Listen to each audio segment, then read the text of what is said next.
سردران پر حملہ ہوا ہے.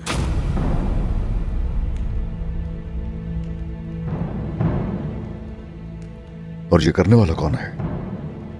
کس نے کیا حملہ؟ سنجاکسز لار نے جناب.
تو آج کوئی جہنم بنانے سے کوئی نہیں روک سکتا.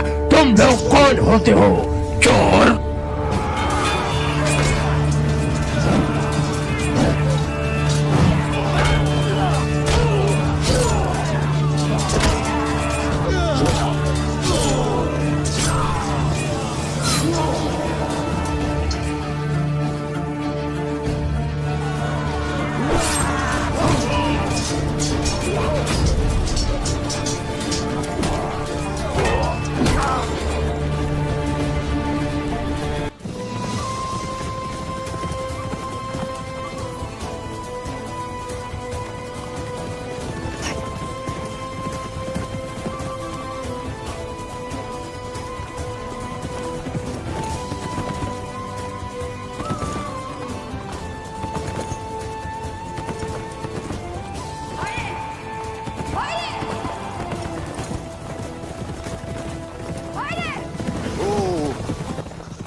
مجھے میرے سوال کا جواب دو. میں جا رہی ہوں. گونجا مت جاؤ.